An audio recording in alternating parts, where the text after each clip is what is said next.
ವಿಡಿಯೋದಲ್ಲಿ ತಿಮ್ಮಪ್ಪನಿಗೆ ಶುಕ್ರವಾರದ ಅಭಿಷೇಕದ ಪೂಜಾ ವಿಧಾನ ಯಾವ ರೀತಿ ಇರುತ್ತೆ ಅಂತ ತಿಳ್ಕೊಳ್ಳೋಣ. ತಿರುಪತಿಯಲ್ಲಿ ನಡೆಯುವ ಪ್ರತಿಯೊಂದು ಪೂಜಾ ವಿಧಾನ ಹಾಗೂ ಕಾರ್ಯಕ್ರಮಗಳು ಒಂದಲ್ಲ ಒಂದು ತರದಲ್ಲಿ ವಿಶೇಷವಾಗಿರುತ್ತೆ. ಶ್ರೀ ಸಾಮಾನ್ಯರಿಗೆ ಎಲ್ಲಾ ವಿಶೇಷಗಳು ತಿಳಿದಿರೋದಿಲ್ಲ. ತಿರುಪತಿಗೆ ಹೋಗಿ ತಿಮ್ಮಪ್ಪನ ದರ್ಶನ ಮಾಡಿ ಪ್ರಸಾದ ಸೇವಿಸಿ ಬಂದ್ರೆ ಅದರಲ್ಲೇ ಸಾರ್ಥಕ ಭಾವ ದೊರೆಯುತ್ತೆ. ತಿರುಪತಿನಲ್ಲಿ ನಡೆಯುವ ಹಲವು ವಿಶೇಷಗಳಲ್ಲಿ ಶುಕ್ರವಾರ ಮಾಡುವ ವಿಶೇಷ ಅಭಿಷೇಕ ಅದ್ಭುತ ಕ್ಷಣಗಳಿಗೆ ಸಾಕ್ಷಿಯಾಗುತ್ತೆ. ಪ್ರತಿ ಶುಕ್ರವಾರ ತಿಮ್ಮಪ್ಪನಿಗೆ ಮಹಾಭಿಷೇಕದ ಸೇವೆ ಮಾಡುವುದು ಎಂದರೆ ಉತ್ಸವದಷ್ಟೇ ಸಂಭ್ರಮದಿಂದ ದಿವ್ಯವಾದ ಅಭಿಷೇಕ ಮಾಡ್ತಾರೆ. ಈ ಒಂದು ಅಭಿಷೇಕದಲ್ಲಿ ಏನು ಅಂತಹ ವಿಶೇಷ ಅಂತ ಅನ್ಕೊಂಡ್ರೆ ಅದನ್ನು ತಿಳ್ಕೊಳ್ಳೋದು ತುಂಬಾನೇ ಇದೆ. ತಿಮ್ಮಪ್ಪನಿಗೆ ನಿತ್ಯಾಭಿಷೇಕ ಇರೋದಿಲ್ಲ. ವಾರದಲ್ಲಿ ಒಂದೇ ಒಂದಿನ ಅಭಿಷೇಕ ಮಾಡ್ತಾರೆ, ಅದು ಶುಕ್ರವಾರ.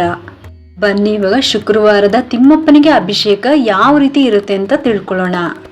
ಶುಕ್ರವಾರದ ಅಭಿಷೇಕ ವಿಶೇಷವಾಗಿರುತ್ತೆ. ಸಾಮಾನ್ಯವಾಗಿ ವಿಷ್ಣುಗೆ ಸಂಬಂಧಪಟ್ಟ ಎಲ್ಲಾ ದೇವಸ್ಥಾನಗಳಲ್ಲಿ ಲಕ್ಷ್ಮಿ ಸಹಿತ ನಾರಾಯಣ ವಿಗ್ರಹ ನೋಡಿರ್ತೇವೆ. ಆದರೆ ತಿರುಪತಿಯಲ್ಲಿ ಲಕ್ಷ್ಮಿಗೆಂದೇ ಪ್ರತ್ಯೇಕ ದೇವಸ್ಥಾನವಿಲ್ಲ.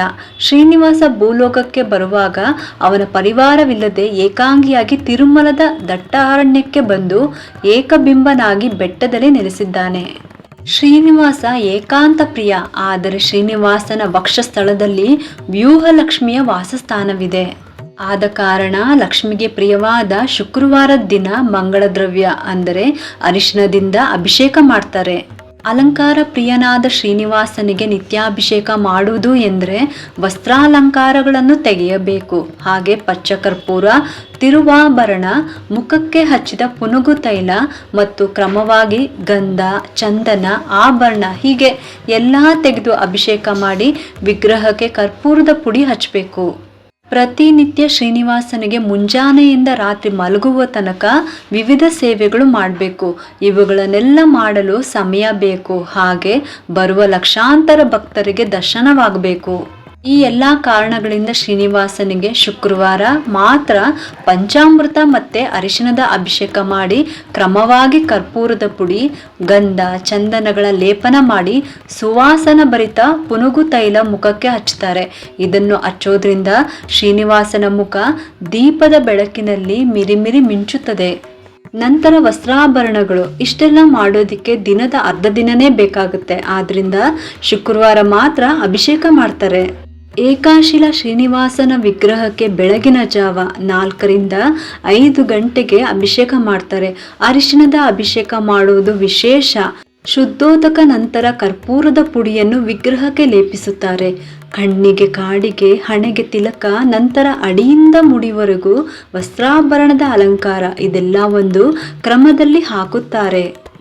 ಮೊದಲು ನಡುವಿಗೆ ಓಡ್ಯಾಣ, ನಾಗಾಭರಣ, ದಶಾವತಾರ, ವಡ್ಯಾನ, ಸೂರ್ಯ ಕಟಾರಿ, ಪಗಡಿ, ಸಾಲಿಗ್ರಾಮ, ವಸ್ತ್ರಗಳಲ್ಲಿ ಜರಿಯ ಪೀತಾಂಬರ, ಉತ್ತರೀಯ, ಶಂಖ, ಚಕ್ರ ಕವಚ, ನವರತ್ನ ಖಚಿತ ಮತ್ತು ವಜ್ರಾಭರಣ ಹಾರ ಪದಕಗಳು, ಅಕ್ಷಯ ಹಾರ, ಲಕ್ಷ್ಮೀ ಹಾರ, ಚತುರ್ಭುಜ ಹಾರ, ತುಳಸಿ ಹಾರ, ಕರ್ಣಾಭರಣ, ಪಾದಗಳಿಗೆ ಚಿನ್ನದ ಪಾದುಕಿ, ಮುಡಿಗೆ ರತ್ನ ಖಚಿತ ಕಿರೀಟ, ಎದೆಯ ಭಾಗದಲ್ಲಿ ಶ್ರೀರಾಮಾನುಜಾಚಾರ್ಯರು ಒತ್ತಿ ಅಂಟಿಸಿದ ಬಂಗಾರದ ಲಕ್ಷ್ಮೀ ಪದಕ, ಸರ್ವಾಲಂಕಾರ ಭೂಷಿತ ನವನಿತ ಜೋರನಿಗೆ ಬೆಣ್ಣೆಯನ್ನು ನೈವೇದ್ಯ ಮಾಡಿ ಕರ್ಪೂರದ ಆರತಿ ಮಾಡ್ತಾರೆ.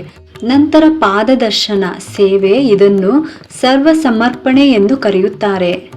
ಹಣೆಯಲ್ಲಿ ಕಸ್ತೂರಿಯ ತಿಲಕ, ಎದೆಯಲ್ಲಿ ಕೌಸ್ತುಭ ಮಣಿ, ಮೂಗಿನ ಮೇಲೆ ಮುತ್ತಿನ ಮೂಗುತಿ, ಅಂಗೈಯಲ್ಲಿ ಕೊಳಲು, ಕೈಯಲ್ಲಿ ಕಂಕಣ, ಶರೀರದಲ್ಲೆಲ್ಲ ಶ್ರೀಗಂಧ, ಕತ್ತಿನಲ್ಲಿ ಮುತ್ತಿನ ಹಾರ ಇವುಗಳನ್ನು ಧರಿಸಿ ಗೋಪಿಯರೊಡನೆ ಪುರುಷೋತ್ತಮ ಗೋಪಾಲನು ಶೋಭಿಸುತ್ತಿದ್ದಾನೆ. ಶ್ರೀನಿವಾಸನಿಗೆ ಮಾಡಿದ ಅದ್ದೂರಿಯ ಅಲಂಕಾರದ ನಂತರ ಅರ್ಚನೆ, ತೋಮಾಲೆ, ಅಷ್ಟೋತ್ತರ, ಧೂಪ, ದೀಪ, ನೈವೇದ್ಯ, ವಿವಿಧ ಆರತಿ ಮಾಡುತ್ತಿದ್ದರೆ ಆ ಬೆಳಕಿನಲ್ಲಿ ಶ್ರೀ ಲಕ್ಷ್ಮೀ ಶ್ರೀನಿವಾಸನನ್ನು ನೋಡಲು ಕಣ್ಣೆರಡು ಸಾಲದು.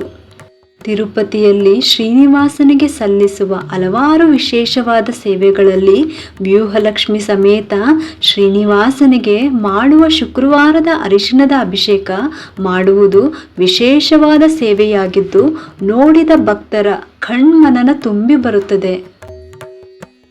ಲಕ್ಷ್ಮೀಂ ಕ್ಷೀರಸಮುದ್ರರಾಜತನಯಂ ಶ್ರೀರಂಗಧಾಮೇಶ್ವರಿಂ ದಾಸೀಭೂತ ಸಮಸ್ತ ದೇವಾವನಿತಂ ಲೋಕೈಕದೀಪಾಂಕುರಾಂ ಶ್ರೀಮನ್ಮದ ಕಟಾಕ್ಷ ಲಬ್ಧ ವಿಭವ ಬ್ರಹ್ಮೇಂದ್ರ ಗಂಗಾಧರಂ ತ್ವಾಂ ತ್ರೈಲೋಕ್ಯ ಕುಟುಂಬಿನಿಂ ಸರಸಿಜಾಂ ವಂದೇ ಮುಕುಂದ ಪ್ರಿಯಂ. ಇದಿಷ್ಟು ಕೂಡ ತಿಮ್ಮಪ್ಪನಿಗೆ ಶುಕ್ರವಾರದ ಅಭಿಷೇಕ ಯಾವ ರೀತಿ ಇರುತ್ತೆ ಅಂತ ನಾನು ಇವತ್ತಿನ ವಿಡಿಯೋದಲ್ಲಿ ನಿಮಗೆ ತಿಳಿಸ್ಕೊಟ್ಟಿದ್ದೀನಿ. ನಿಮಗೆಲ್ಲರಿಗೂ ಈ ಒಂದು ವಿಡಿಯೋ ಇಷ್ಟ ಆಗಿದ್ದರೆ ಒಂದು ಲೈಕ್ ಮಾಡಿ, ಶೇರ್ ಮಾಡಿ ಮತ್ತು ಸಬ್ಸ್ಕ್ರೈಬ್ ಮಾಡಲು ಮರಿಬೇಡಿ. ಏಕೆಂದರೆ ನೀವು ಮಾಡೋ ಒಂದು ಸಬ್ಸ್ಕ್ರೈಬಿಂದ ನಮ್ಮಂತಹ ಸಣ್ಣ ಸಣ್ಣ ಚಾನಲ್ಸ್ಗೆ ಒಂದು ಸಪೋರ್ಟ್ ಮಾಡ್ದಂಗೆ ಆಗುತ್ತೆ. ಮತ್ತೆ ಸಿಗ್ತೀನಿ ಮುಂದಿನ ಹೊಸ ವಿಡಿಯೋದೊಂದಿಗೆ ಅಂತ ಹೇಳ್ತಾ ಈ ವಿಡಿಯೋನ ಮುಗಿಸ್ತಾ ಇದ್ದೀನಿ. ಸರ್ವೇ ಜನ ಸುಖಿನೋ ಭವಂತು.